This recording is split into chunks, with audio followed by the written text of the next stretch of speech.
Welcome, everyone, to the Javed Mofagian Cinema. My name is Am Johal. I'm with SFU's Van City Office of Community Engagement and the SFU Woodward's Cultural Unit. I wanted to begin by acknowledging that we're on unceded Coast Salish territory. The discussion this evening, roundtable discussion on the Canadian economy, it's a little bit of false advertising because we actually don't have a roundtable here at all. Prior to beginning, I just wanted to make a couple of short announcements. On April the 14th from 1:30 to 3:30 p.m. at the Orpheum, there's going to be a memorial for Jim Green, who was a longtime advocate in the city for social housing, community economic development, and was instrumental in the development of the Woodwards project. Jim passed away a couple of weeks ago, and the public memorial is free and open to the public on April the 14th. And secondly, I just wanted to acknowledge Laura Bispalko and Suresh Rao, who are here from India just as of about a week ago. Last year, for the first time, the Indian Summer Festival took place here at SFU, and this year from July 5th to 15th, we'll once again be hosting the Indian Summer Festival, and look for that announcement in terms of the program to be up towards the end of May, a combination of journalists, writers, arts and culture, and music that'll be part of that festival. It'll be up on sfuwoodwards.ca. Moderating the discussion this evening is going to be Charlie Smith. He's been editor of the Georgia Straight since 2005. And before that, he was the paper's news editor for 10 years. In the past, he's worked for CBC Radio, CBC TV, and has taught investigative journalism at Kwantlen Polytechnic University for 7 years. I ask you to join me in welcoming Charlie Smith.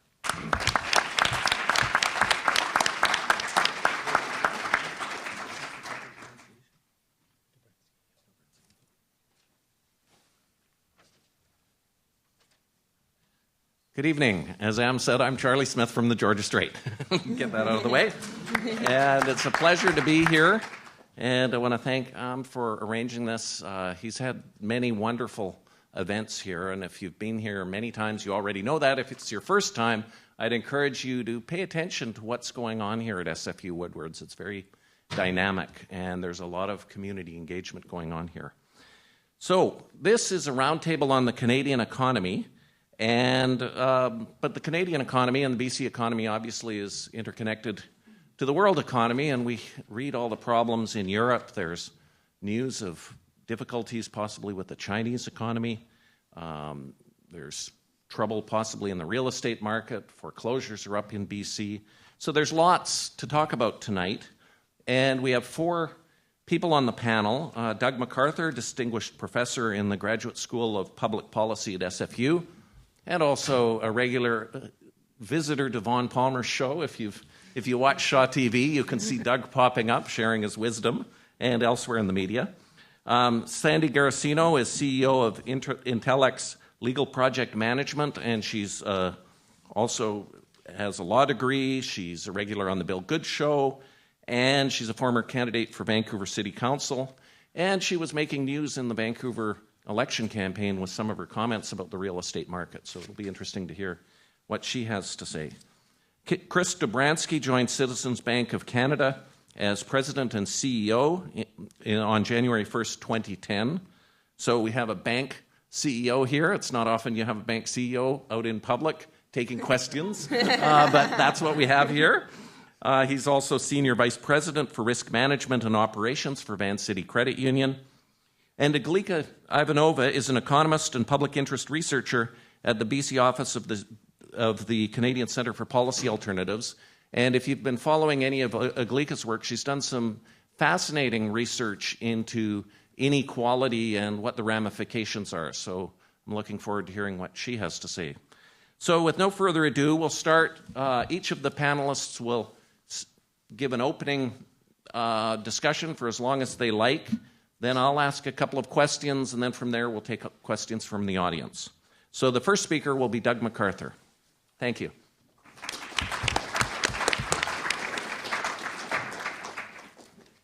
Thank you very much, Charlie.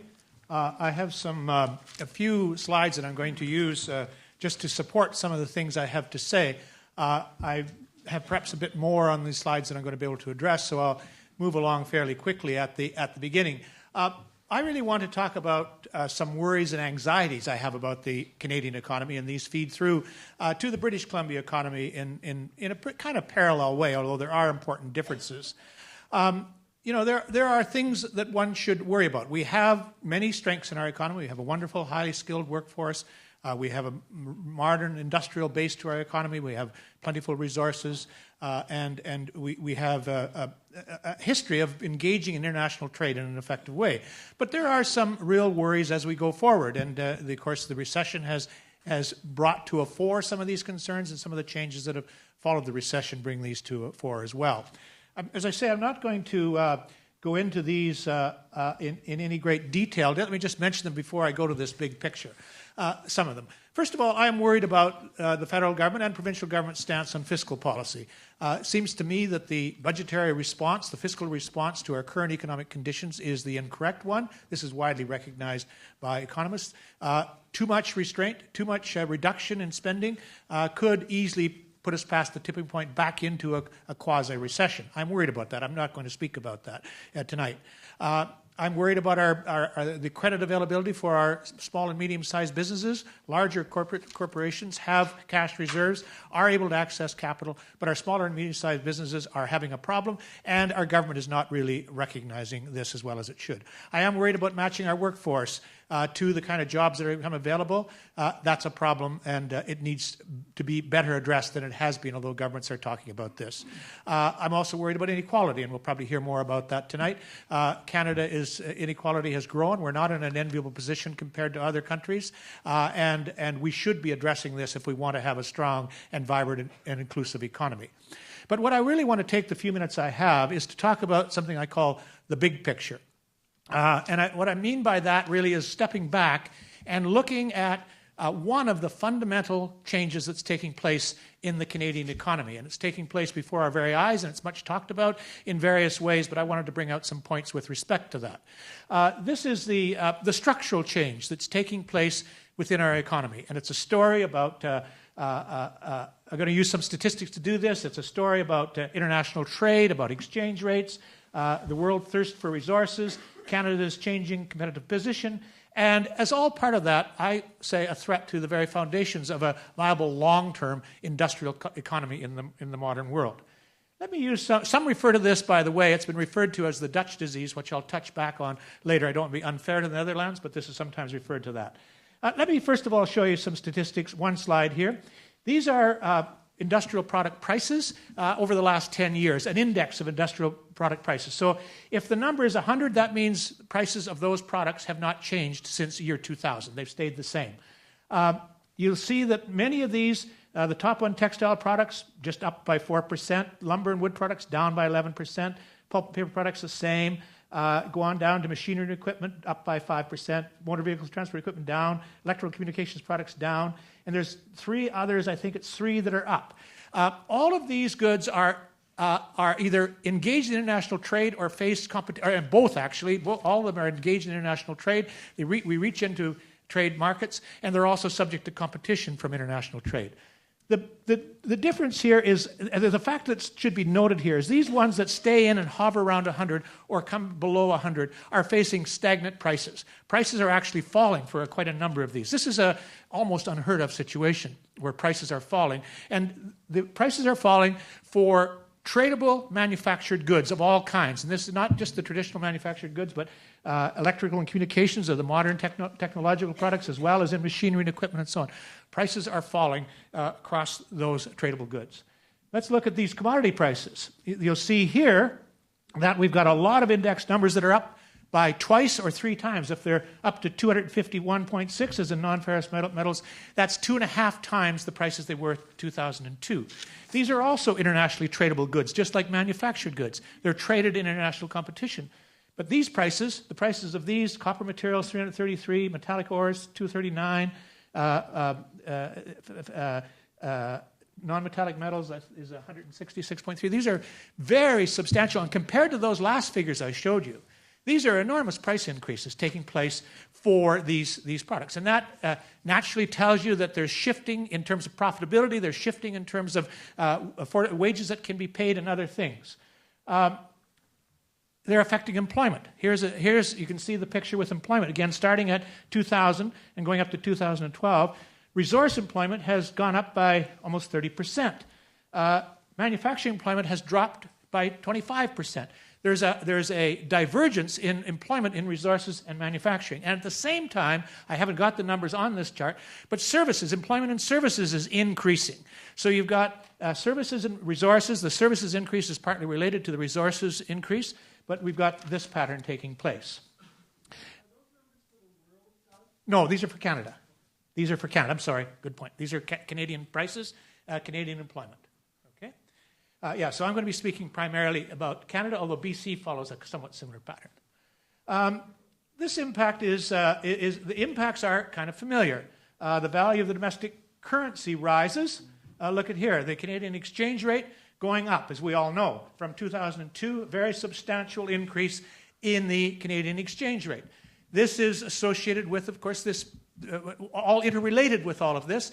As there's the reason the prices for resources are going up because demand is going up, international and domestic demand is going up, very strong demand for those resources, highly valued, whereas manufacturing is very sluggish within the Canadian context. But this increase in the exchange rate has very important impacts. It makes Canadian tradable goods more expensive in international markets, in the US market and in international markets. It makes Canadian tradable goods less competitive. For those like the resources sector where prices are rising by 150, 200, 300 times the 1.5 or 2.5, 3 times the prices that they were in 2000, this doesn't have a major impact. They can absorb the fact that their goods are more expensive in the international market. But for Canadian manufacturing industry in terms of traded manufacturers, and I want to emphasize this isn't just the old Rust Belt kind of manufacturing. This is all kinds of manufactured products of manufacturing,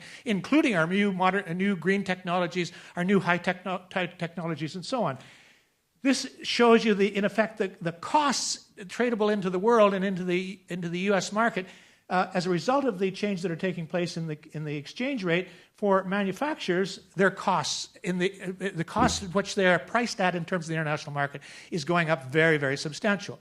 They are facing, in the context of international trade, manufacturing sectors, broadly defined, facing these kinds of problems. In order to deal with these problems in the manufacturing sector, you must, and broadly again defined, and this includes processing of resources, not just say old style definitions of manufacturing. We see the response of the industries there is to reduce labor costs, reduce profit margins, or increase productivity. That's the only way they can continue to function and stay viable in the face of this.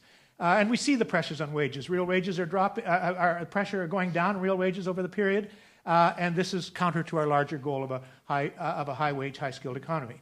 Profit margins are more resistant to change. Whoops, what did I do? Oh dear.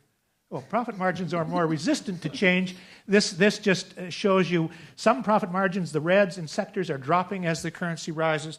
Others, manufacturers are resisting the drop in profit margins through various strategies.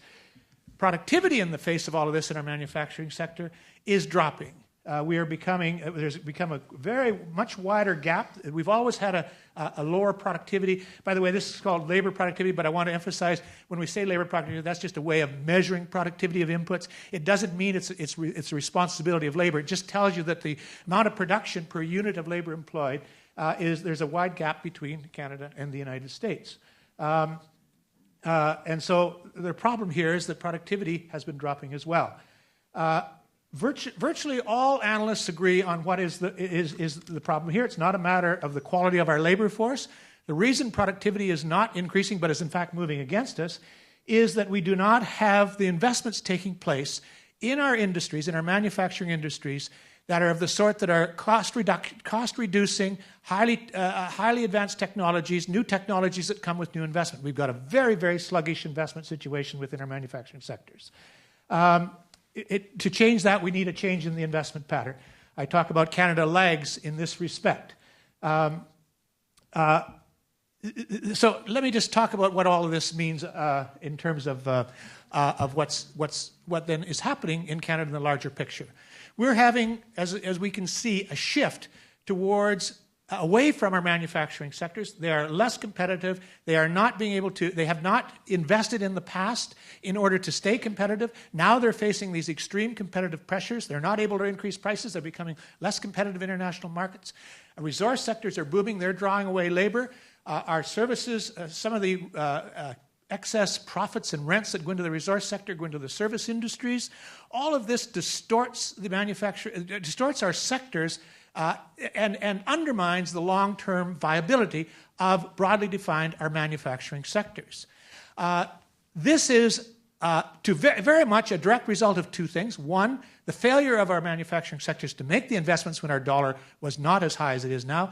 And now the competitive pressures they're facing and their inability to respond effectively and to make those investments. We've got to do something about, we should be addressing this situation. We can't change the shift that's taking place, but we can do some things. We could talk about these later. But one of them is we need to talk about particularly the tar sands. I'm not talking about here, there's lots of questions of environment and so on, but one of the drivers in this is oil and the tar sands. And this is distorting our economy. As long as this situation remains, we'll face the Dutch disease problem, which was that their manufacturing sector was essentially destroyed by high gas prices in the 1980s. By the time they ran out, or the richness of these resources began to decline, they had no sector left to make the kind of investments that are needed, and they ended up to being a deindustrialized economy. I can go into more about the problems with that, but it is a serious problem for a modern industrial economy. We should slow down the pace of development of the tar sands. We should be paying attention to value-added, creating manufacturing-type capacity on top of our oil products. We should have value-added taking place there, and in terms of other minerals. We need to take steps to manage that exchange rate to see that it doesn't keep going up and up, which it will if we keep pushing the tar sands as fast as we are. Here is one of the major large-scale challenges facing the Canadian economy, and the problem is none of our governments are responding in any kind of active or even direct way to try to change this pattern. So I'm going to leave you with those thoughts. It's something that we could pay a very big price for if we don't take a new look at this and try to develop some ideas about how to correct this. Thank you very much.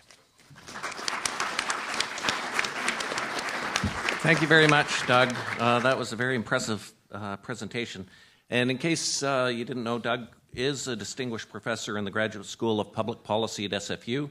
Previously was a senior fellow in public policy at UBC, and he also served in a number of senior positions in the civil service in BC, including deputy minister for the entire, for the premier, wasn't it? Yeah. Our next speaker, Sandy Garasino, she has several years' experience integrating and coordinating global teams of professionals in a range of disciplines, from legal work to digital media and the music industry. And one thing I've always liked when I've heard Sandy is she truly has a global perspective. So with no further ado, Sandy, it's your turn. You've got a tough act to follow.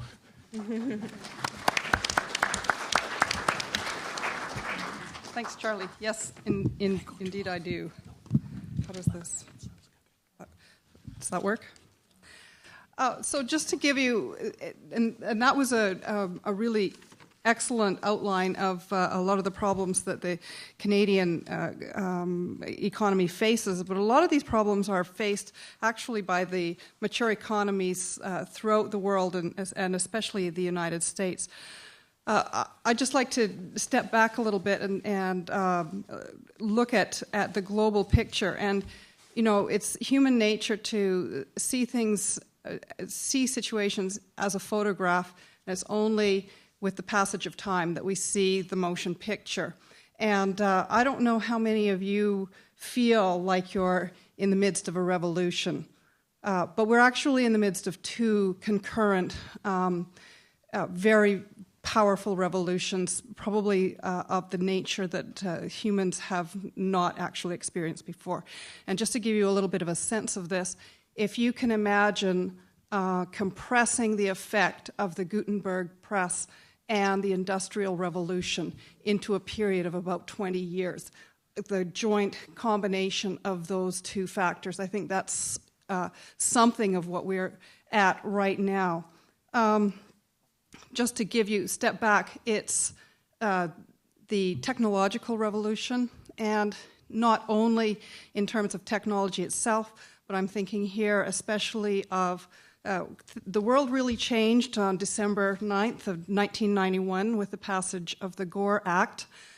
He really did have something to do with the creation of the internet. He brought the internet into commercial use, and it's unimaginable today to think that how the creation of the internet has completely transformed almost every aspect of our world, to the point that this state-of-the-art building that was created as a state-of-the-art building, now, if I'm not mistaken, we can't get wireless in here, even though it's only a couple of years old. And so just to give you a sense, Apple, the iPod, the iPhone, iTunes, YouTube, Facebook, these are the really sexy iterations, but imagine, there's a cell phone going. The cell phone has multiplied. There are now 6 billion cell phones in the world, with almost a universal penetration through the entire globe. Information and technology is just moving around the world at a staggering rate, much in the same way as the Gutenberg brought information to the Western world. But when the Gutenberg press and the Industrial Revolution happened, and they happened over space of hundreds of years, they only affected 15% of the world's population. And almost all of the economic benefits that came to humanity as a result of both of those innovations came only to the West, to Europe, and then through the populating of North America. What we are now seeing is a complete restructuring through information technology, but now also the rise of the emerging economies, and in particular China, which has been growing at a pace of over 8% for more than 30 years. We may see some pretty severe speed bumps coming up for China in the next while, but the overall trajectory is for its growth to continue. And to give you a sense of how powerful that is, speaking of China alone, and it's only one, but it is really a profound example, China is going through a pace of economic development that, compared to the Industrial Revolution, is happening at 100 times the scale and 10 times the speed of the Industrial Revolution. By 2025, it's expected that of the 10 cities with the highest growth in the world, only New York, which will be number 3, is in the Western world. The other 9 of the top growth cities in the world will be in China by 2025. So we are at a phase of incredible restructuring. This is also creating a middle class in China and in India and in the other emerging economies that we have never seen. The rest, we are now seeing the complete shift. The rest of the world is catching up, and in fact, in many respects, has the potential to overtake us. Where are we in this world, and how can we adjust to this incredible shift? The flight of jobs. When I talk about, or when Charlie talks about the teams that I have put together in various realms, whether it's in the legal world or in communications and digital media, my teams for a number of years now I've been working with simultaneous teams working around the clock on a 24-hour cycle with a writer in Los Angeles, an artist in Vancouver, somebody else doing coloring work in Kuala Lumpur, somebody else doing translation work in Tokyo. And this is all happening.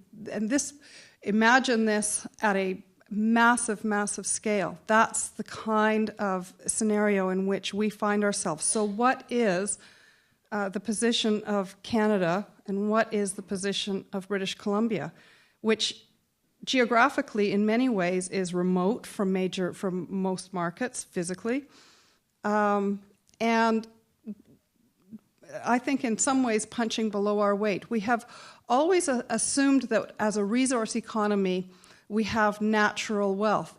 As a matter of fact, there's a kind of vulnerability in that scenario because it's actually atypical for countries with or regions with great natural resources to be economically prosperous. The great economies have actually capitalized on human capital. When you see the emergence of Japan out of the Second World War, or the American experience through the 20th century, what's happening in China now, it's the deployment of human capital. And this is the thing that concerns me the most. Many of the points that you were raising about employment all flow out of this. Most of our population now lives in urban centers, so they are not really participating in that same way in the resource economy. How in British Columbia, what is the employment profile of our urban population, and how can we position ourselves to take advantage of the situation we're now in? I'm particularly concerned that as we see, BC is actually, I think, uniquely positioned, possibly uniquely positioned in the world because we have such a strong cultural affinity between both China and India. So there's enormous opportunity as these markets mature themselves and as the middle class rises in these countries. India itself has a middle class in purchasing power parity that is larger than the entire population of the United States. So as these economies begin to mature, because we have the population base, because we have the natural cultural affinity, because we have language and all kinds of relationships, there's enormous opportunity. And this is where I would like to see our political leadership really take the bit in their teeth and really start driving this so that we can start developing these relationships and do more than simply provide resources. China will, its pattern globally is to secure not only resources and secure access to resources, but also to trade routes. And as you can see with the Enbridge pipeline and other, we're seeing the exact same scenario play out here in British Columbia, where they are seeking to secure access to oil and to the transportation routes, to the trade routes, the supply lines. So we should be very conscious that as they enter the resource sector here in British Columbia, that we look to achieve, our economy should look to be open, adaptive, but also sovereign. And my concern is that we really take care of that sovereignty issue, because we may find ourselves in a situation where our population, unless we're at the very highly skilled labor sector of the population, that segment will do well. In North America and in the mature economies, the skilled employees, the skilled workers and educated classes are doing well, but we are losing at the lower end. So we've got to have a strategy that is about engaging those workers and making sure that we've got full education resources and getting people trained to their highest capacity and having an economic strategy that's really firing on all cylinders. Thanks.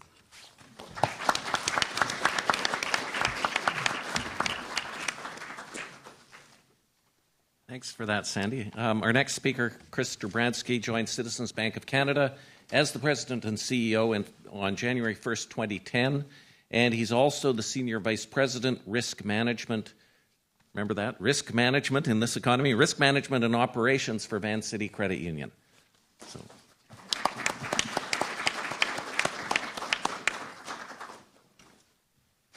So I think I'm the comic relief between Sandy and Iglika. And first, you heard that I'm CEO of Citizens Bank. You may not know that Citizens Bank is wholly owned by Van City Community, one of the largest community-based credit unions. And so as my director, Wendy Holm, who's in the audience, has said, the best way to occupy a bank is to own one. And as I say, Citizens Bank owned by Van City, owned by the 99%.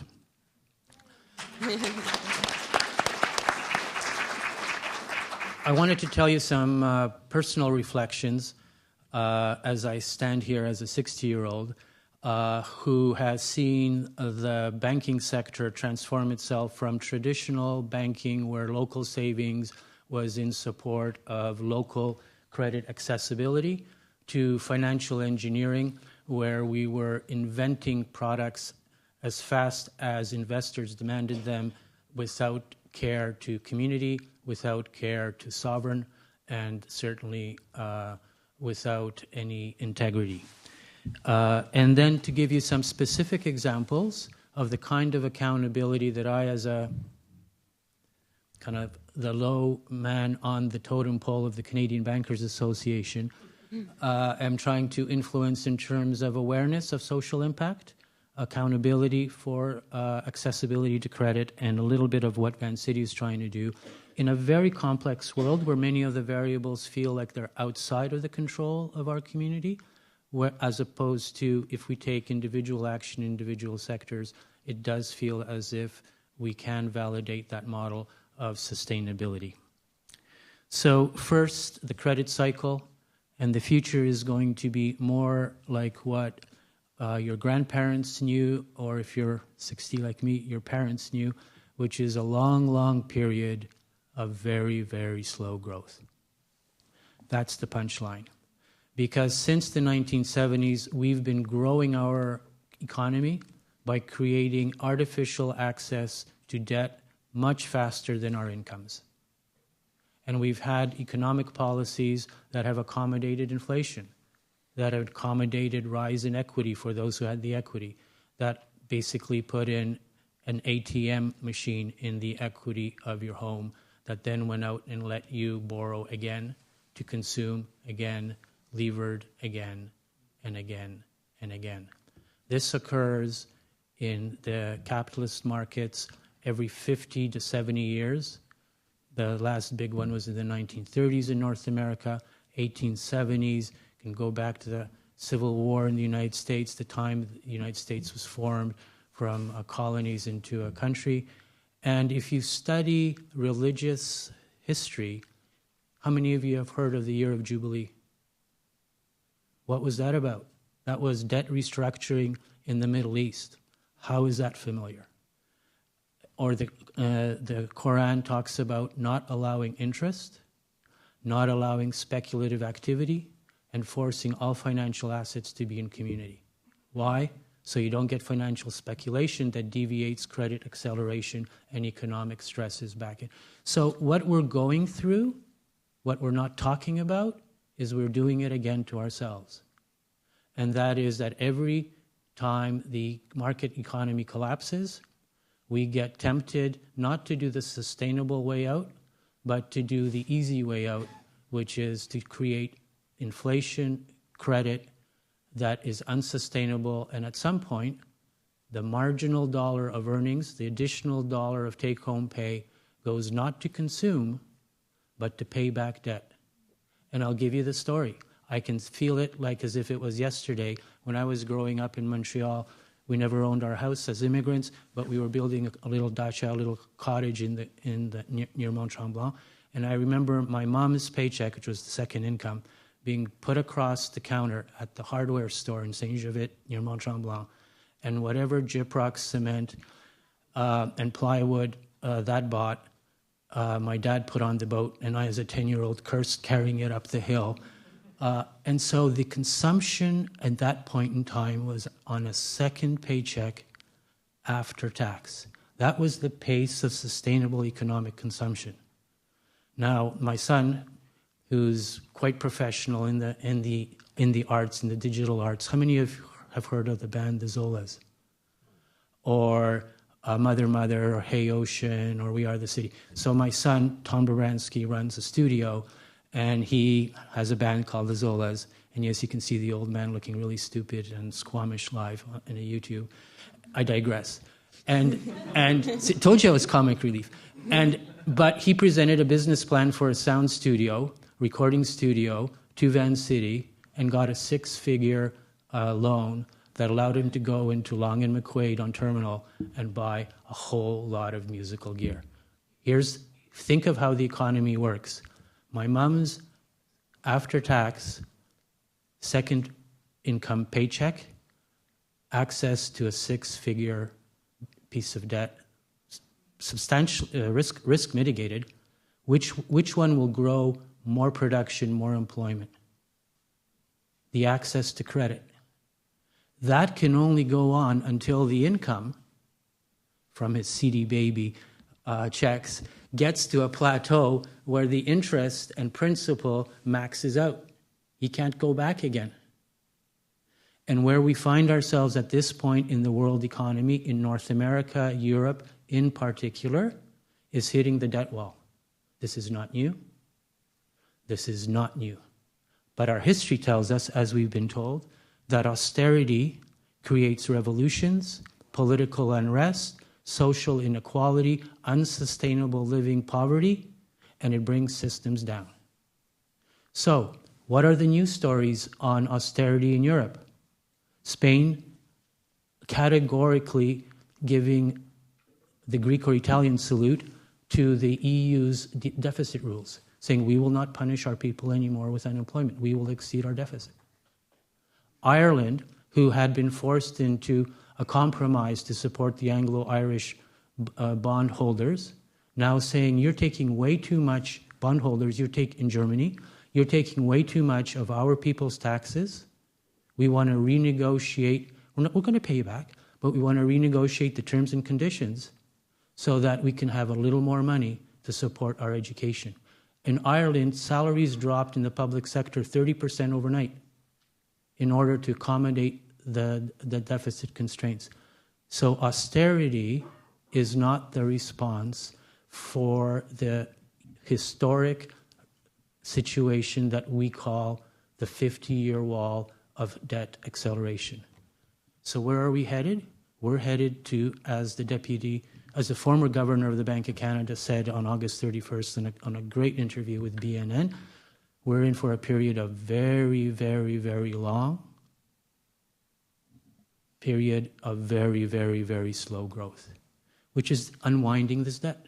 That more of our cash flow is going to be used now not for production and consumption, but for repayment of debt to get us back to a position where there's greater sustainability. And it's no surprise that in the background of these last 30 or 40 years, the pace at which we were consuming the non-renewable resources, the pace at which we were deteriorating the environment, the pace at which we were creating economic distortions, was escalating out of control. Why? Because the underlying banking system was feeding an escalation. I don't have a solution other than to say that from a macroeconomic perspective, what the United States and Canada have, reasonably astute regulations, certainly in Canada, cooperation and integration of policies in terms of using the exchange rate effectively, monetary policy effectively, has given us a place of rebuilding, a floor from which to rebuild. So some people call this a beautiful deleverage. I can't call it beautiful with the level of poverty, the level of unemployment, and the level of income inequality.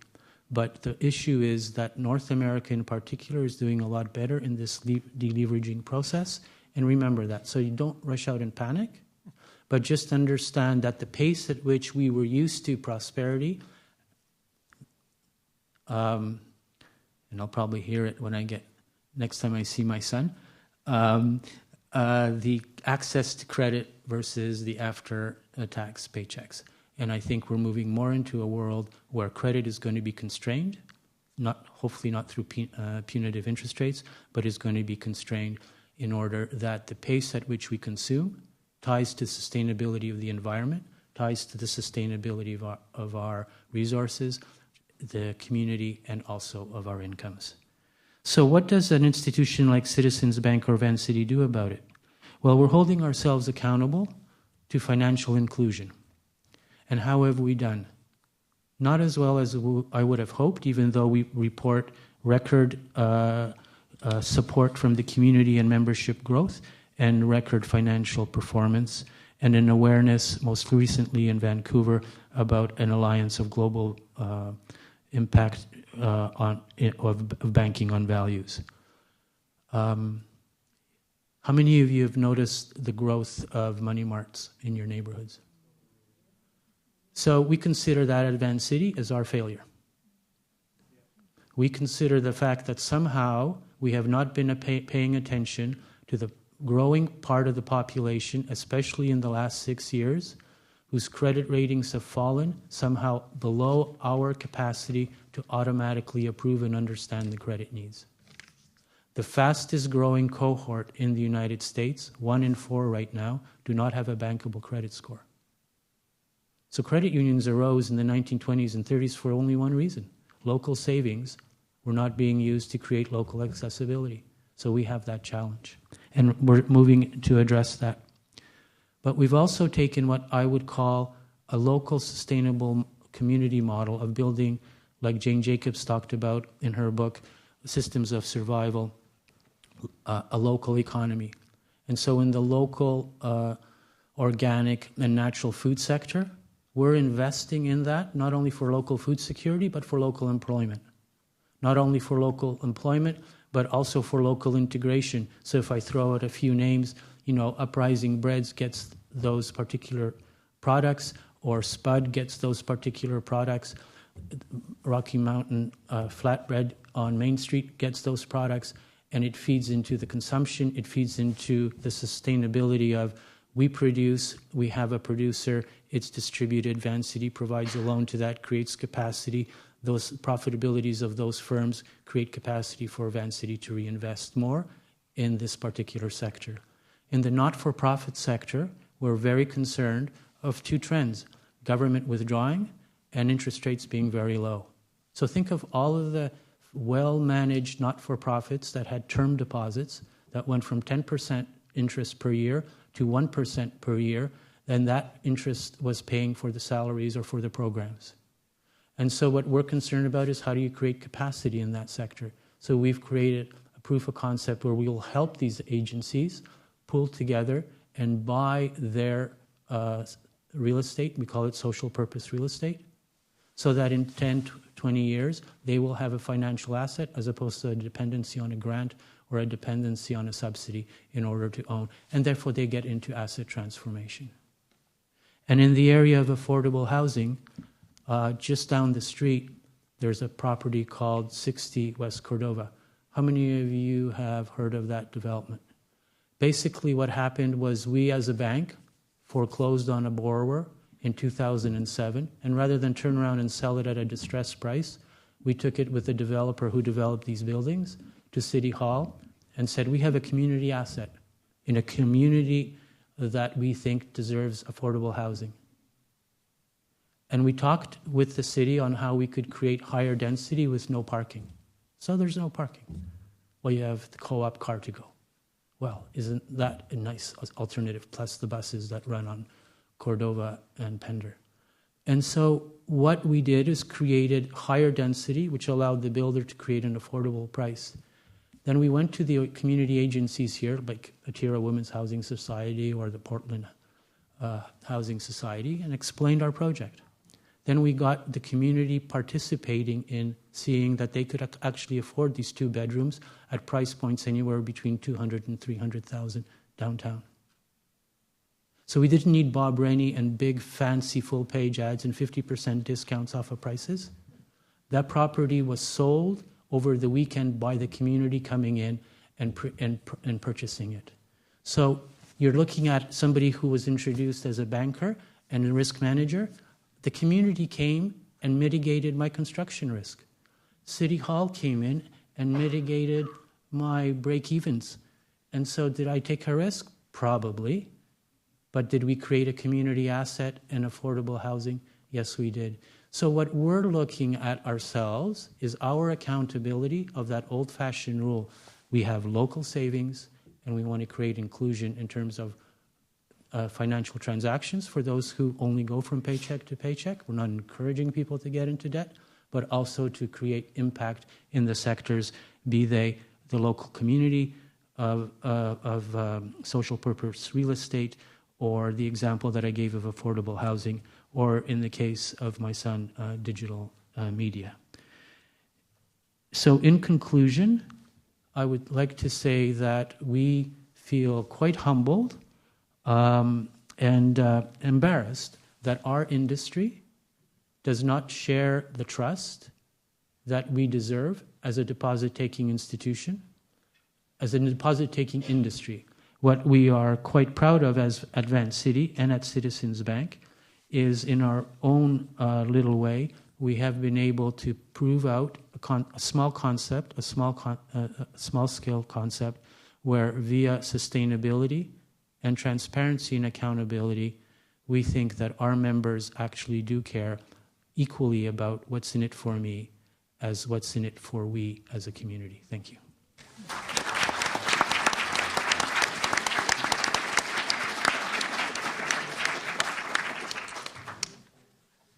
Thanks for that, Chris. The next speaker, Iglika Ivanova, is an economist, public interest researcher at the Canadian Centre for Policy Alternatives, the BC office. She researches and writes on issues of government finance, taxation, how they relate to the accessibility and quality of public services in BC, and also to the quality of life of all British Columbians. So with no further ado, here's Iglika.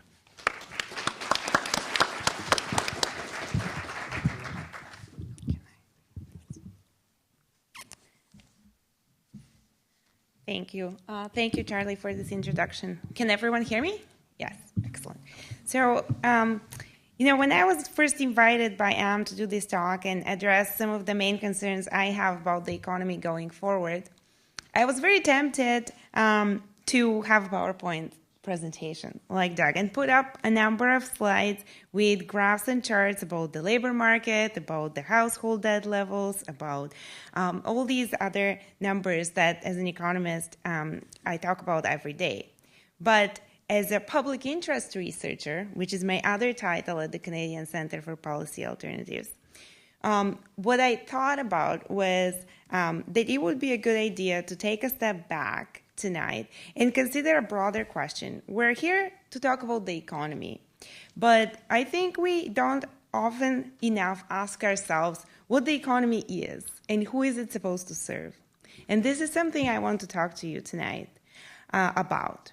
So what I really hope you take away from this is the idea that the economy is not really some uncontrollable process that we just have to accept, however harmful its consequences are for the environment or for society, but that markets and the economy are a mechanism or a set of rules that we design as a society and that we have impact on, and that it is set up to serve social ends. So very much like what Chris was talking about, we can design an economy which is based on credit, where people hit a debt wall after a certain point, or we can design another more sustainable kind of economy that feeds local growth, feeds environmental concerns, and is more sustainable over the long run.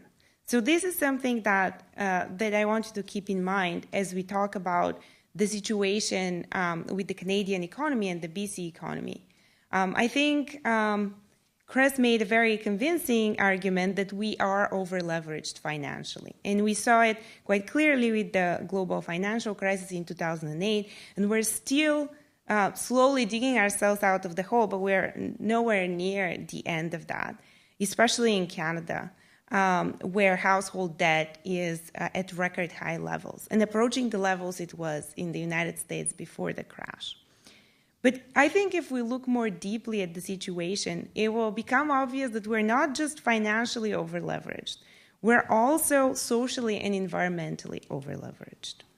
So on the surface, when you look at the average stats, Canada looks like a prosperous society. But the average really hides a story of great disparity, of poverty amid plenty.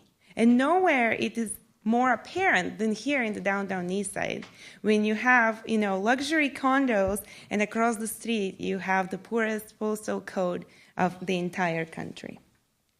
So I think we need to really think about the fact, and there is an increasing recognition that the way we're running our economy is leaving too many people behind.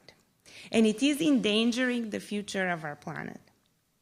So I think the reason why we're doing that partially is that since the early 1980s, the main sort of theory guiding economic thinking has been the notion that unfettered markets by themselves can ensure growth and prosperity.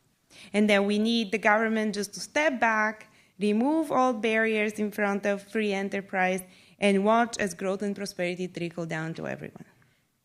Well, 30 years later, the evidence is quite irrefutable.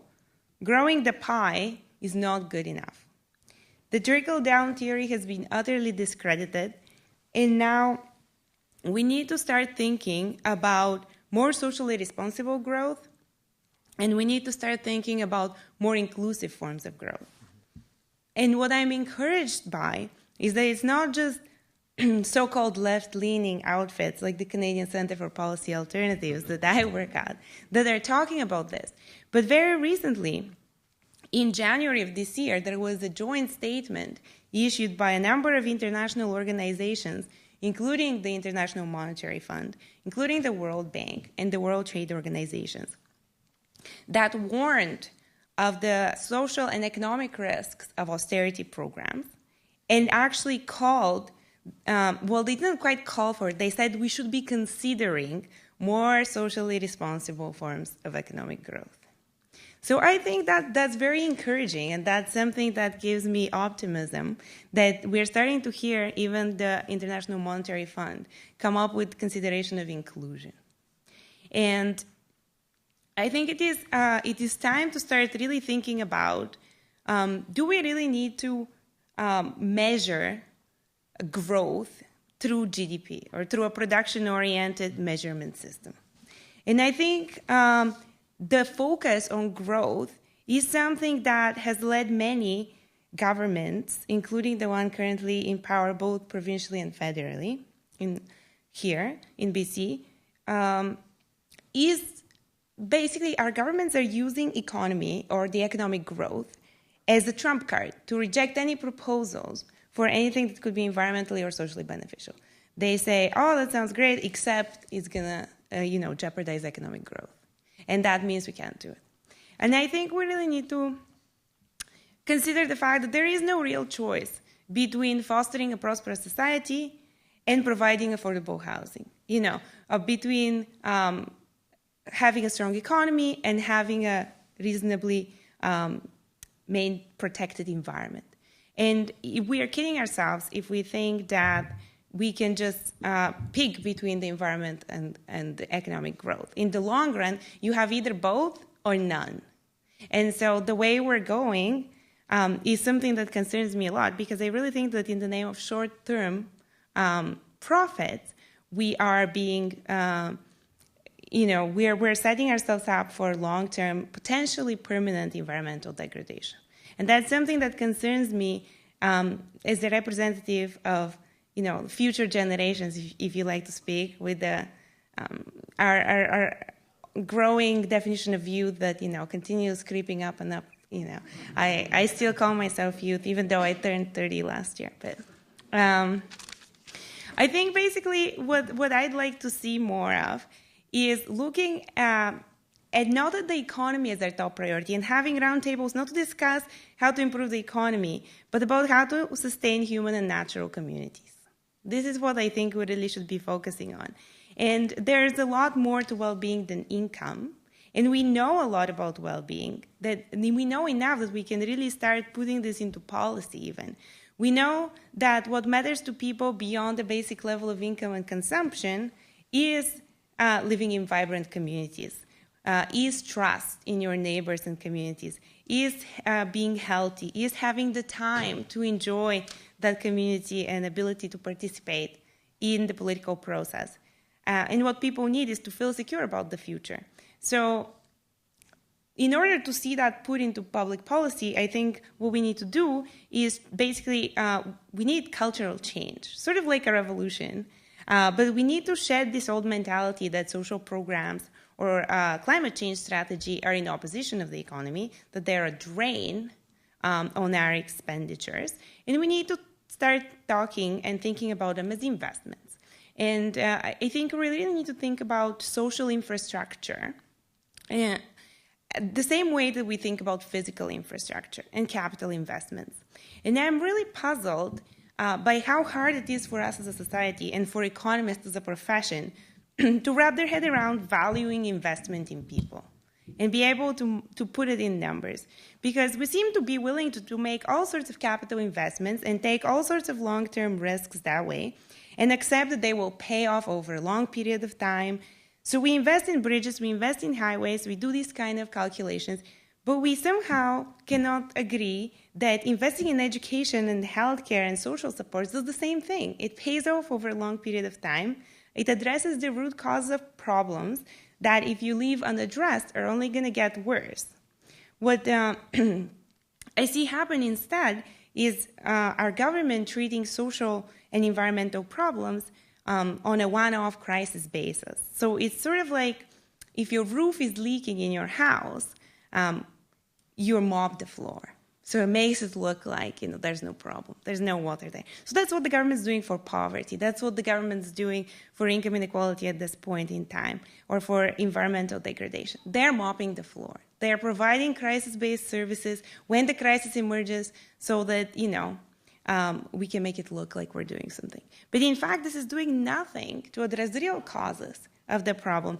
And if any of your homeowners, maybe the older ones among you, because we know what's happened to housing prices in this province and in this city in particular, putting them out of reach of many, younger people. But what happens if you don't address the leaking roof is that eventually it becomes much more expensive to fix, and if you really just push it forward, it falls down. So that's something that we have to think about. Like all these social and environmental problems that today we can make disappear by mopping the floor are going to come back to us, and we will have to address them. So let's talk about the investments that we need in a healthier, more educated, and more secure future. And I think that there is very broad spectrum of things that government can do. A lot of public policy can address the real needs of Canadians today and start putting us forward on this path to become leaders in the environment, environmental protection, and leaders in social protection, if you like. I think here's the main problems, basically, that we're facing right now. The middle class is in a slump. It's beyond just income inequality. The poor have less and the rich have more. This is about stagnation of wages of people in the middle. Basically, the median earnings, so that means, people that are right in the middle of the labor market sort of ladder, if you like. When you adjust their wages for inflation, in BC, basically, people working full year, full time in the middle of the distribution have not seen a raise over the last 30 years, adjusted for inflation. So that means that no wonder they're all borrowing in order to keep up. Borrowing is substituting, if you like, for the absent raises. We have seen economic growth over this 30-year period of about 24% in GDP per capita basis. So it's not that we haven't had growth. It's just growth hasn't benefited everyone. And it's not that growth hasn't just benefited the poor. Growth hasn't benefited a majority of British Columbians and a majority of Canadians. So what we need the government to do at this point is to invest in the kind of programs that will help Canadians who are not getting raises in the labor market. So yes, we will have slow growth over the foreseeable future, but maybe we can take a little bit larger share of that growth and put it forward in investment in healthcare, education, childcare, and these programs that help people have a better life. Because it's not just income that you need for a better life. You need also access to services. You need security. You need a strong community. And I think what policies we need today, and maybe what policy we should be looking forward to our federal government to put together in their budget next week, is things like policies that address the actual priorities of Canadians. If you ask people, would they like to see a balanced budget? Of course, they would like to see a balanced budget. But if you if you ask them, would you like a balanced budget or investment in education, or would you like a balanced budget and a pharmacare program, or would you like a balanced budget or a national child care program? I think the answer would be a little bit different. So instead of focusing on balancing budgets very fast, we should focus and do a better job on protecting the public interest, on providing basics such as more affordable housing, affordable transportation and education, and basically maximizing well-being for a healthy and vibrant community instead of and a sustainable environment, instead of for the benefit of economic growth that only benefits the few. Why now? I think it's a very clear case that we have reached the tipping point, not just a dead wall, but a realization coming from all sorts of places that the current system is leaving too many people behind. And we are on an unsustainable path that will jeopardize our children's future.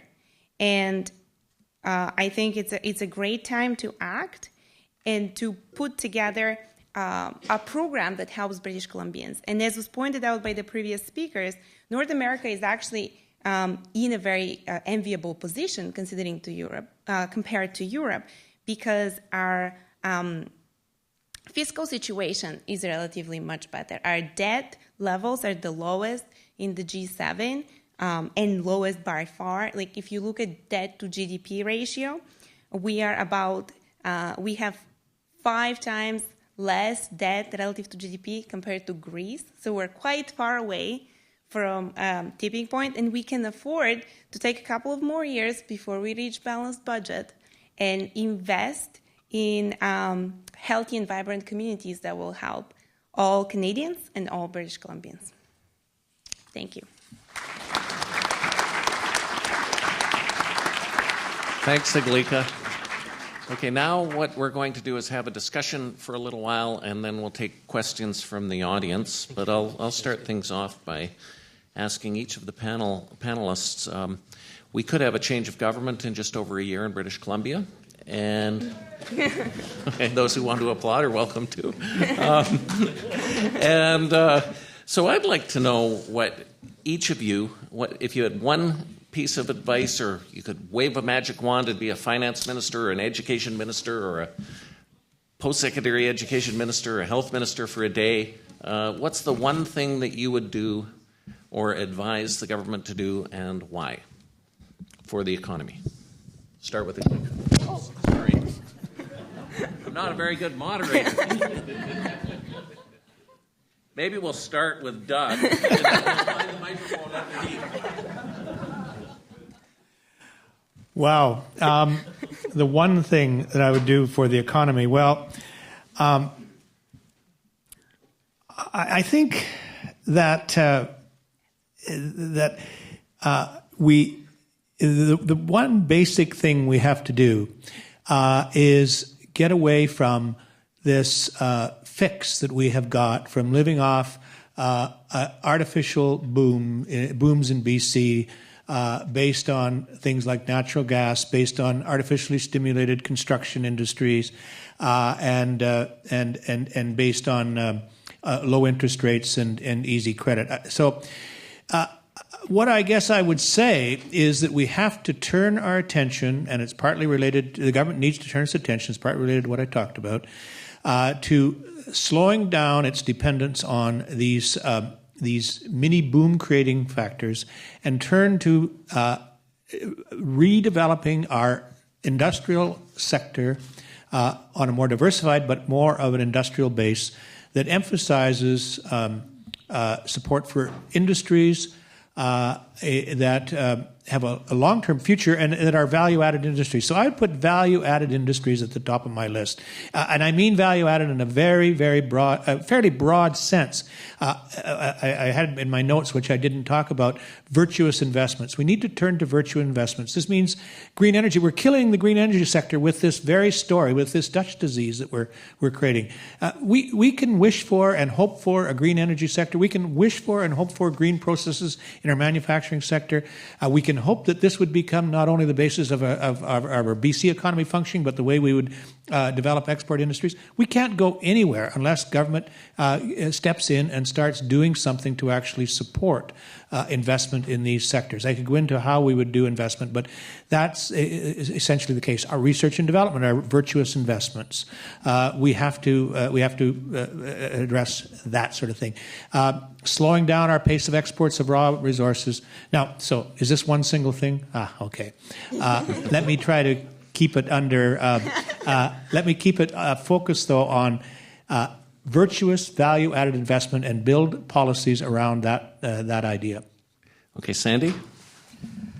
Well, one of the concerns that I have that may face a new premier is the political room that he has, if it's Adrian Dix. I think that the debt intolerance in the general public is extremely high. This is something that Barack Obama certainly came up against. I think he would have pursued a more robust stimulus package than he did, but there just wasn't the tolerance there. The thing that concerns me the most is that we are in an era of shrinking expectations, and fear is really coming to dominate the landscape and the political and economic discourse. If it's an NDP government, they're actually, in some respects, at greater risk if they pursue, if they ease up on the debt or if they pursue more debt. But I think that if I were to counsel one thing, it would be to try and unite the public around a vision for the future that is optimistic, that is hopeful, that is building towards. This is going to be hard. It's going to be painful. We are all going to go through this together, and asking all of us to bear this together, and that includes our corporate sector and it includes our wealthy. And if we all do shoulder this period together, we can get through it to a brighter future. And I would focus on education. I would reverse our traditional hierarchy where we put healthcare at the top of government priorities and everything sort of falls below that. In my view, education is absolutely critical. Everything else flows from it, and we have to have that front and center, and I would try and unite the public behind a mission that we are going to work together towards a brighter future. Chris?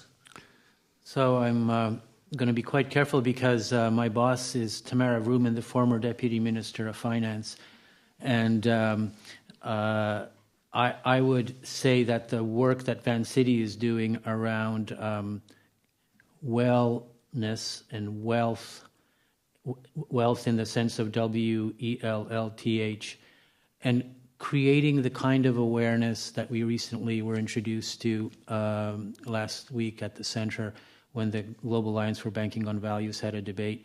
You know, in Denmark, they talk about their social policy of education, daycare programs, and accessibility, especially of inclusion and helping women have full and robust careers as a table stake of being competitive in the 21st century.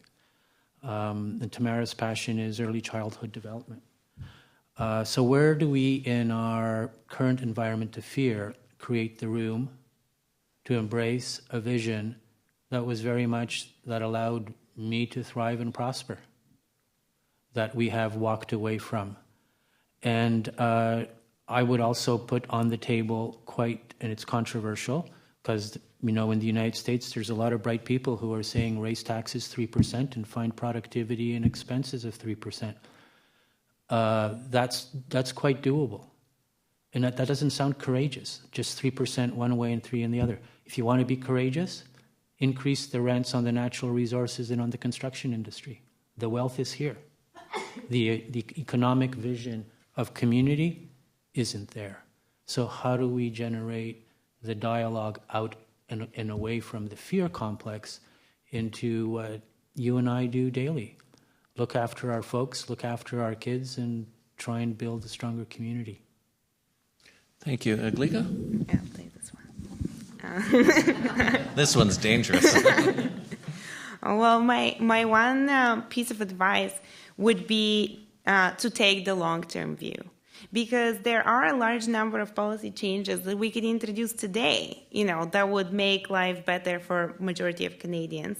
But the bad news is that cost savings, and economic productivity benefits are going to come down the line. So if you invest in programs such as early childhood development or education, you're not going to see the productivity benefits next year. You're going to see them in 20 years when these children, go through the system and their education and they start participating in the labor market.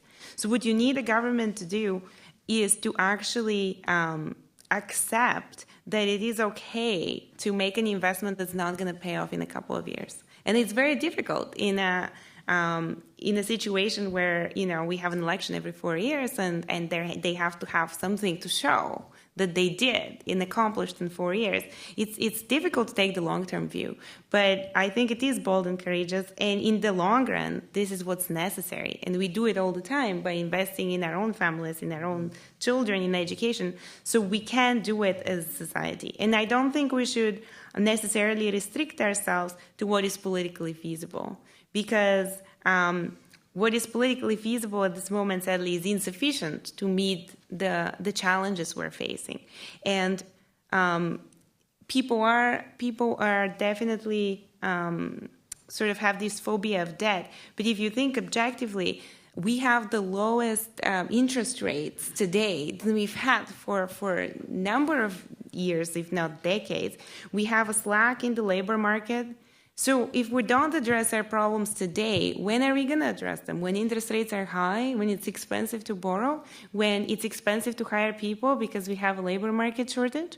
It's a great time to start investing in these products for the future today that will both stimulate the economy now and produce long-term investment. Thank you, Iglika. One of the big issues that you hear talked about in Vancouver is the housing market, real estate.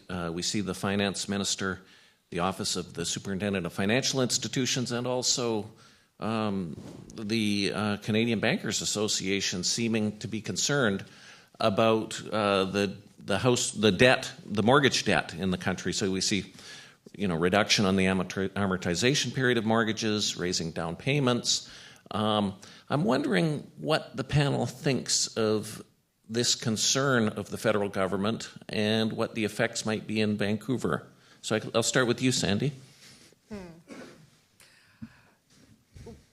I think that particularly in Vancouver, we've got a number of factors that are all coming into play. It's almost like a vicious cycle. We've got the easing up on the mortgage requirements, very, very low interest rates, historically low, almost impossible to get lower. And then we do have, in my view, we are, along with many other Pacific Rim cities like Singapore, like Hong Kong, Sydney, Melbourne, experiencing a part of the letting off steam coming out of the Chinese economy. China is, their economists estimate that there's about $600 billion a year that is leaving informally from the Chinese economy every year. And I think that we see the inflation going on in the Pacific Rim cities. So and one other factor that I think has been driving the market is that competitively, from an investment point of view, it's a very good investment if you ignore the threats, in the sense that the equity markets are at a standstill, the bond markets are terrible. there aren't very many better places to put your money than real estate, because it's not going to go down more than a certain amount. If you put your money in RIM stocks, you could lose the whole kit and caboodle before you know it. So it's attracting a speculative investor, and I think that I see the interest rates and the mortgage rules as part of this. Certainly, the governor of the Bank of Canada, Mark Carney, has cautioned us that, particularly in the Vancouver market, though other Canadian markets as well, that the public is using these low interest rates rather than using them to invest in businesses and the kind of climate that Doug, you have talked about, and Chris, you as well, where we're trying to drive investment. They've used it rather to inflate the housing market and drive up housing prices. So the solution, it's a difficult situation because the interest rates are governed by a whole series of other factors besides housing. I don't really know if that answers the question. No solution. Chris? So on interest rates, it is absolutely essential that interest rates stay extremely low during this period of debt deleverage. So most of the cash flow of businesses and over-indebted individuals goes to paying down the principal. Now, for all of us who are thinking of that investment property, they already in the government and Canada Mortgage and Housing, CMHC, have started to put in rules that bite that we call non-interest rate credit rationing. So, in the heyday of 2006, you could get a 40-year amortization. So my mortgage would be paid off when I'm 100. And how stupid is that? Whereas in the 60s, they'd look at the remaining years of your working career and match the amortization to that.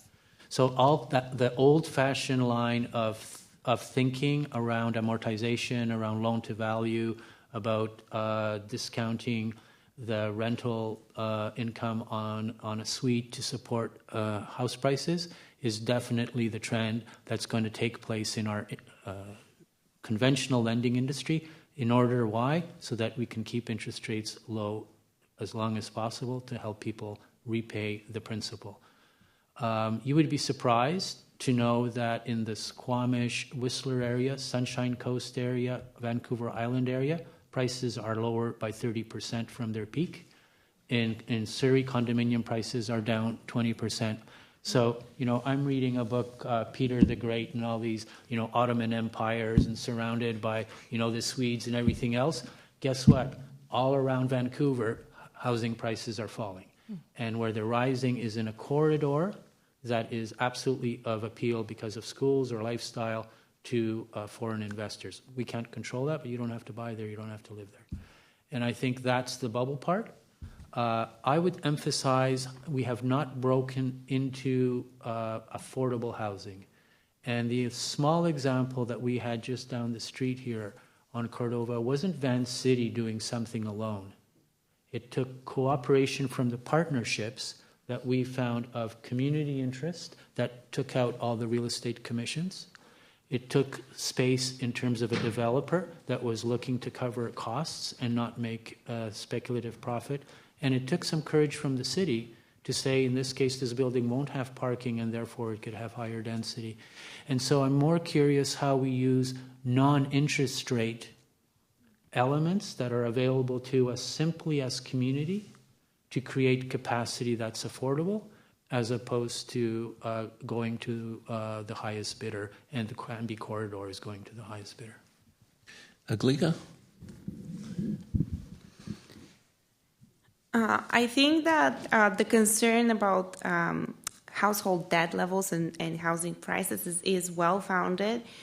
We are looking at a huge affordability crisis in Vancouver. It's not just about people borrowing a lot of money to buy homes, but people not being able to afford proper housing. So we have people who are homeless or people who are, non-street homeless, crashing on friends' houses, but who can't afford to have housing on their own, and that is a huge problem. It's a problem for marginalized women, in particular for Aboriginal women, because they lose their children when they cannot have stable housing. So it really hurts the most marginalized among us. But when you think about the household debt, it's one thing, and I think very prudent thing, to put non-interest-based restrictions on credit for people who haven't borrowed yet. But we already have a huge number of people who have already borrowed and taken advantage of the interest rates that were very low. And for them, it's too late. Like, these programs are too late. They've already taken the credit. And here in BC, we have the highest debt-to-income ratio for households. In Canada, the latest stat is that for every dollar of disposable income, Canadian households owe $1.51 in credit.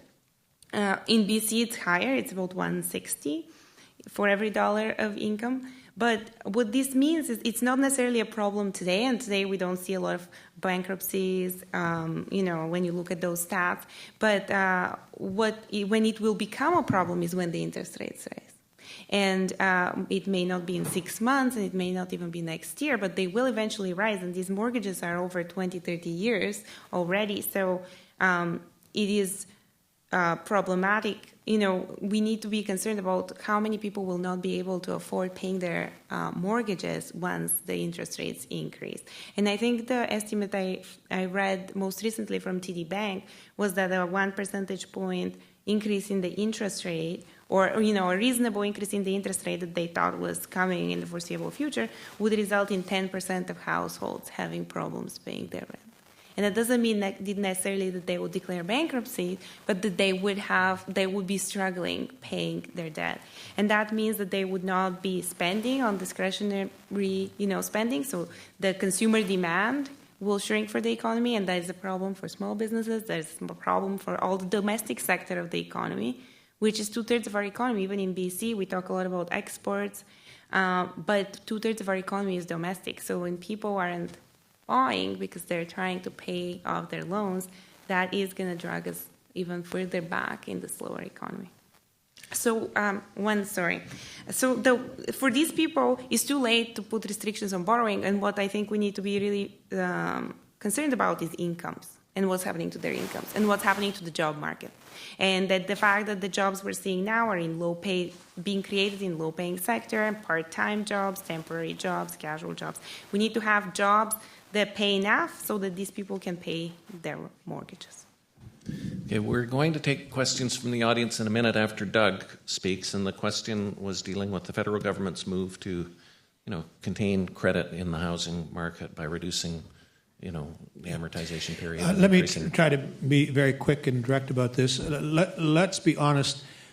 The fundamental problem in Greater Vancouver and in Vancouver is that house prices are way, way overvalued. They're way too high. If you look at just any of us who live downtown and live in central Vancouver and look at our assessed values and see how much of the assessed value is tied up in land, inflated land values, and how that's what the problem is. Governments have traditionally used demand side, what they call demand side things, how to slow demand, how to use credit, interest rates. These provisions, more restrictive credit arrangements at times of higher price values and so on, higher price housing and so on, to try to control credit going in and thus try to moderate price increases. This is not going to solve our problem in Vancouver. We have to move over onto the supply side. We've got to become dramatically involved in expanding the stock of housing in Vancouver.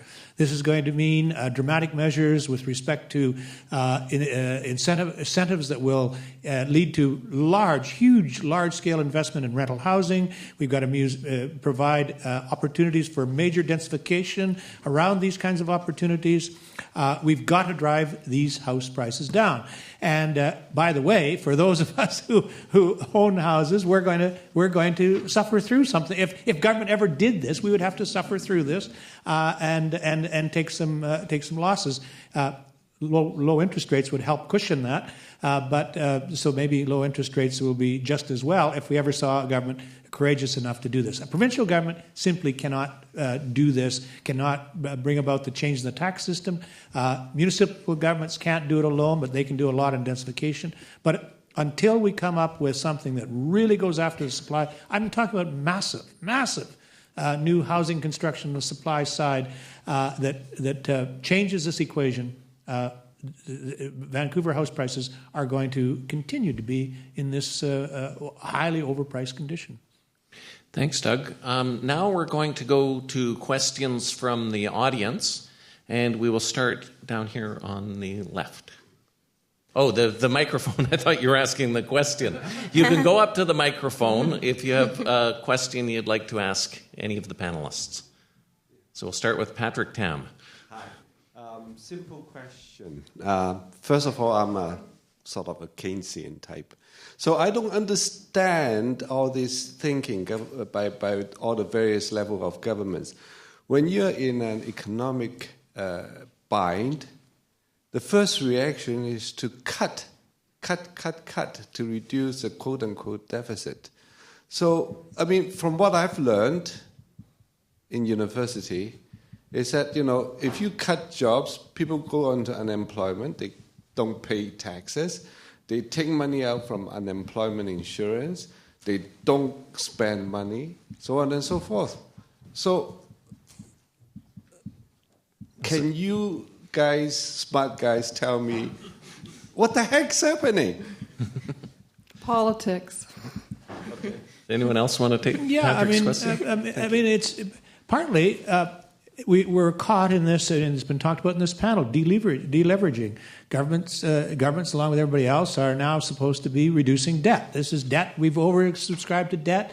This is the general theme, and so that's the first thing, and that narrative has become one that everybody must pull in their belt. There's no question that these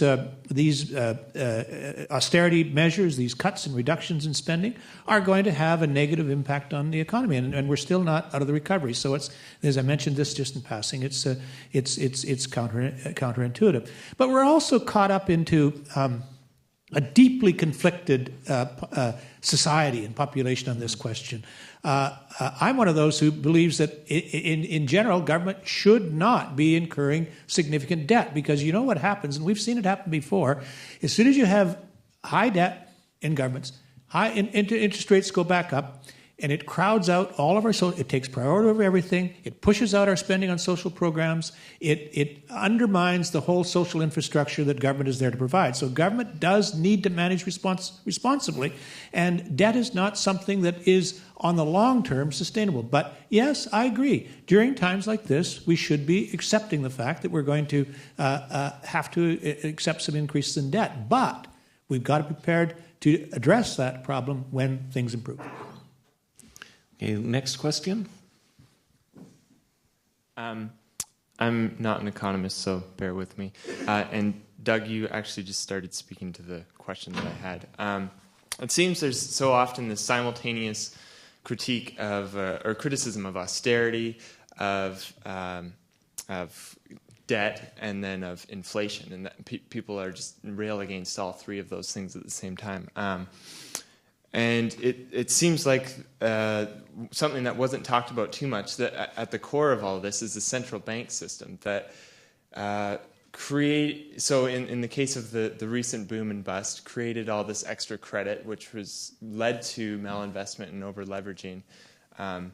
And government debt simultaneously relies on these central bank systems to provide credit to them, to create currency and credit, and in times of crisis to expand their balance sheets. So this is what's happened in Japan and is happening in the States with QE. And so I'm just wondering, what's the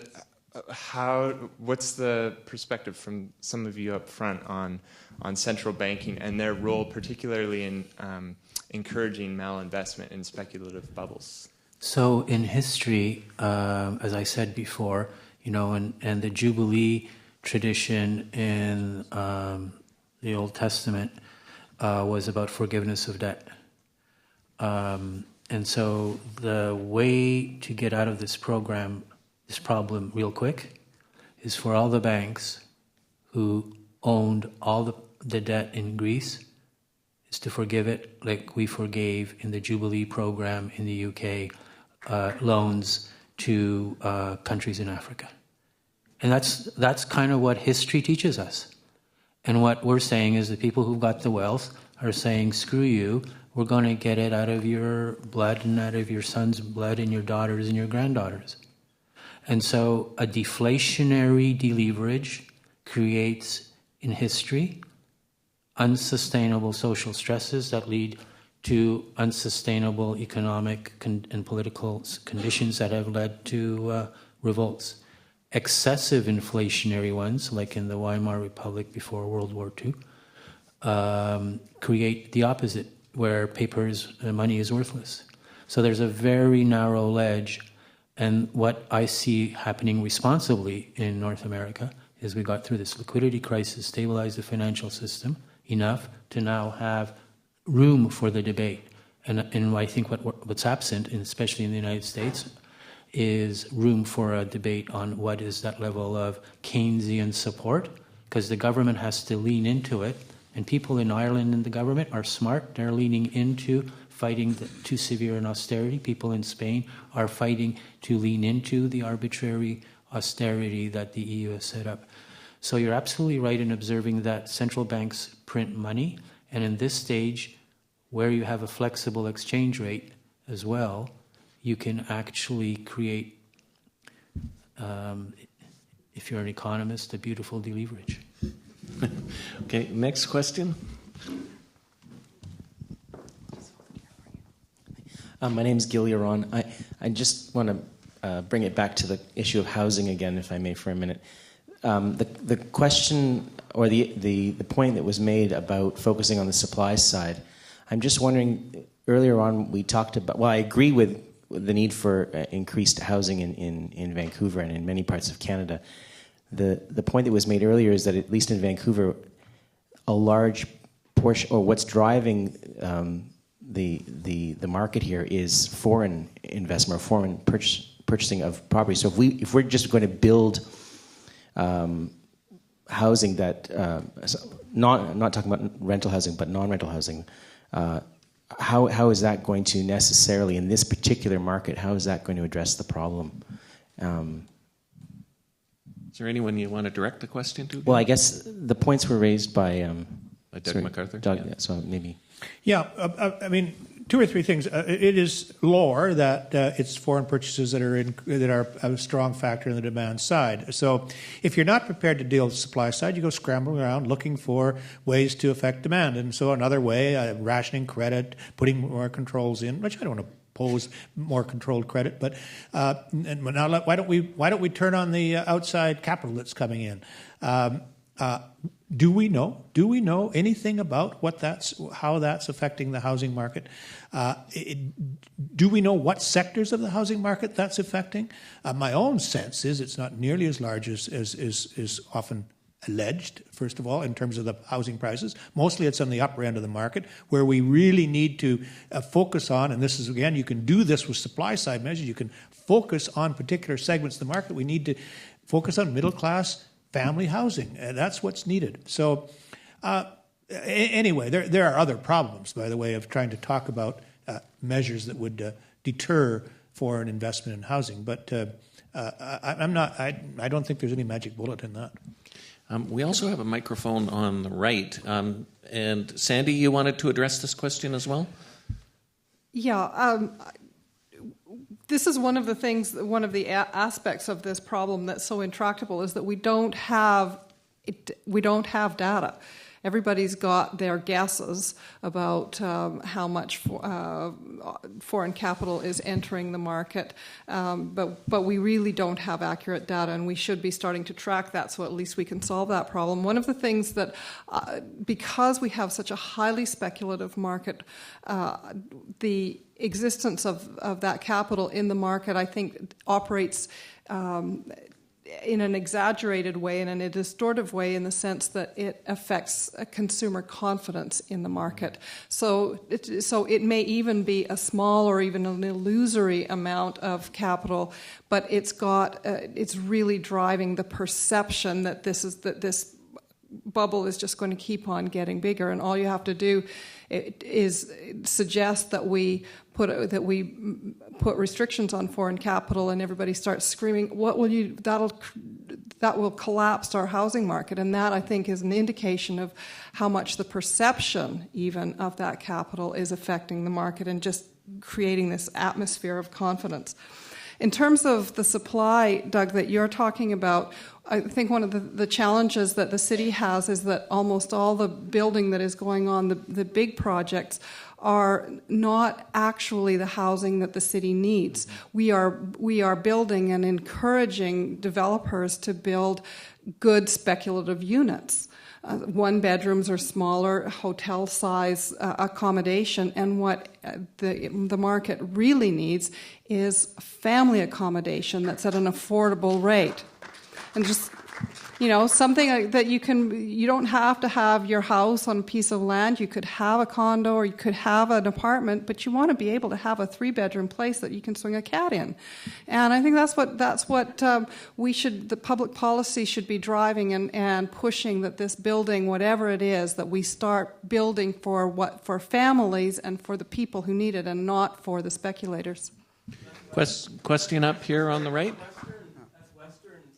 Actually, the rest of the world is kind of used to having multifamily. Yeah, we've got a question up here as well. Sorry, we're just the. I find you've been talking about what I think is the financial problems and so on, and it's all very depressing. There doesn't seem to be any way out. But we have a real economy that has resources, that has skills, that has people, that has lots of opportunities as far as building a greener infrastructure and so on. So why can't we cut through all this nonsense and just, what needs to be done to get all those things together? Because we could have a prosperous future, I think, not this, miserable, slow growth forever, Do you want to speak to this, Iglika? You haven't had a crack at any of the questions from the audience yet. Sure. It's quite right that there is a distinction sort of between the real economy and the financial world. And we are, part of the reason why we're seeing slow growth is that there isn't an investment right now in the real economy. The business sector isn't investing. So we have had 10 years of corporate tax cuts in this country, basically both in Canada federally and in BC provincially, and that was supposed to increase investment in the real economy, to increase investment in plants, in machinery and equipment, in expanding businesses. But we've actually seen business investment reduced over the period. And what the tax cuts have done is basically increase profits for companies, and the profits have not translated into jobs or investment. Instead, corporations now have basically a financial wealth. They're holding money. They're looking for places to put it because the real economy doesn't seem like an attractive investment. People don't have money to buy. So, that's much more important for business investment as a consideration than how high the tax rate is. So if businesses think people aren't going to buy their products, they're not going to expand, even if your tax rate is 0, So that's what we're seeing right now, and the business sector really isn't stepping up to invest, and I think that's what needs to be counteracted by public investment programs. So we need to invest in things like early childhood education, in things like infrastructure, greener infrastructure, the Evergreen Line. And, I live out by Lougheed Mall. That Evergreen Line, I've been in Canada for 12 years, and I think that's about how long they've talked about the Evergreen Line, So these are the kind of things we need to invest in to set ourselves up for that more dense, housing prospects. And really, for Vancouver to become the greenest city, we need to have this transportation infrastructure that is green, and it's not gonna happen from the business sector alone. We need the government to step in. I just have to make the point that the presentation, the major part of my presentation was about the real economy. And let's be clear, in British Columbia and Western Canada, it's not that there's no business investment taking place. It's taking place in this sector that's got, in this part of the economy that has these high prices, expanding international demand, this resource sector. It's a wild west out there in BC right now. Let me tell you, what's happening in the resource sector is stunning with respect to attracting capital. Where capital is not being invested, where it is not being attracted, is into the sectors that give us the long-term prospects, the long-term possibilities, the ones I was talking about. I just want to make that point. Okay. Next question. Up here on the left. Yeah, thank you. What I wanted to mention is that we know that the housing boom is very closely related to globalization. Before the globalization, there was no foreign capital that come here. And that's what drive prices high and created that bubble that we all know that we are sitting on at the moment. Now, the question is, you can solve it with increasing the supply, but you can also, it's a question of sovereignty, which is, I think Chris was the only one who mentioned that, is why won't we highly tax foreign investors who use our land, our property, as just flipping houses one another for speculative reasons? You have to highly tax foreign investors who come here in order to make the flipping of the housing. That's very simple. It's a question of sovereignty. Now, does anyone want to address that? Well, I'll make some comments. First of all, again, it's not the guy that spoke to central banks. Let's face it. It is central bankers who have got it wrong. We need central banks. Central banks are an important institution. It's central bankers who've got it wrong, and it's central bankers that caused the housing bubbles, and it's the credit system that's caused the housing bubbles. And I don't think foreign investors are a very big piece of this. But secondly, it would require the federal government to do this. So that's provincial governments can't do this. They can't deal with foreign trade issues from the provincial level. I guess the third thing is, we should have a good public discussion about this, because I'm not certain that I'm convinced that I should have the right to make big capital gains, but I should tell people from other countries, sorry, we're closing the gate to you. I'm not sure about that. Okay, we've got time for 2 more questions. Where's the microphone? Okay, right here. Okay, we'll go here first. We'll switch sides, and then I'll go second. Okay, we'll go up here first. Okay. I'm a student at SFU, so when you were speaking about investing in education, it kind of spoke to me. I'm just curious, how does it work to have tighter credit, but then to invest in education when so many students actually rely on student loans to even attend, but then they leave with these large debts? Like, I know in the States, there's actually far more debt, like student debt, than there is in Canada because of our tuition fees. But if you tighten up, I guess, like lending for that, what does it mean to then invest in education when people can't afford to go to post-secondary? Well, one of the, if I could take this, when I went to university years and years ago, decades now, there were student grants, and that put me through university. I couldn't have made it without it, and a whole cohort of all of our generation, I think, probably survived and lived in part on student grants. The crisis in education is really becoming very severe. Condoleezza Rice and Joel Klein just the other day released a paper on education in the United States where they have identified that the United States, in terms of education, is on a trajectory for massive failure. We have ignored this sector. This is the foundation of our democratic institutions. It's the foundation of our society. It's the foundation of civilization, and it's the foundation of our economy.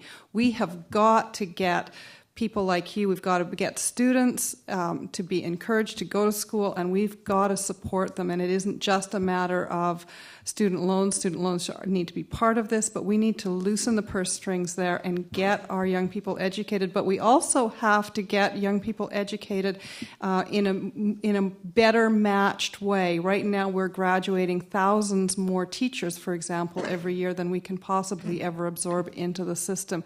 That's a kind of recipe for failure, and I think that we need to have a more focused and more strategic student body as well, where people are entering education with the idea that this is going to take them somewhere and they're going to be able to have quality work, secure, quality, well-paid work coming out at the other end. Okay, the final question on the left here. First, I just wanted to say I'm actually relatively happy with what's been mentioned on stage, so I thank you for that. I'm also going to pose a question, but I'd like to put it into context first before I have you answer it. So, considering the current state of our financial markets and our economy, isn't it the time that we actually start challenging the underlying assumptions of neoclassical economic theory? So, Sandy, you had mentioned the difference between taking a snapshot and a moving frame, and I think there's a lot to be said for looking at dynamic models versus static models of the economy. Doug, I was actually very pleased to hear you bring up economic rent, although I felt there's a bit of a detachment between where it contributes in resources versus financial markets. I felt like you started to dance around that when we were talking about social housing and affordable housing, but I'd really like to see, I'm actually baffled that no one's really mentioned land value taxation replacing property tax as a means to curb speculation and to kind of stabilize the bubble, and it also reduces the debt impact on home buyers, and the aggregate effect is actually lowering the rent for the average person. And in terms of banking, should we start challenging the privileges given to private banks for money creation? Is there the viability of having the central bank actually produce most money, but then actually give it equally to all citizens as some sort of contribution towards a basic income guarantee or a citizen's dividend? Who'd like to deal with that? Do you want to, Chris? Talking about reserve requirements and. In the UK, there's an entity that I invite all of you to look at, and in particular called the New Economic Forum or New Economic Foundation. Stuart Willis was here, and he's recently published a book called How Money is Created. It's very simple, and it's actually required reading at the Bank of England because a lot of the money has gone into speculative instruments and has not gone into service of community, especially when you consider that most banks are most of the deposits that fund this activity have the guarantee of the sovereign. So that's my reply to that component. Does anyone else want to deal with the issue that was raised? Well, I would just make a couple of comments quickly. One is neoclassical economics can't explain very much right now. It's failed. I mean, that's clear. Well, I won't get into that, but monetary policy doesn't work. We just don't know how to approach fiscal policy in an intelligent way, and markets aren't making the adjustments. The other thing I would just mention is if you really want to talk about the dysfunctional credit of money, read The Big Short or one of those books.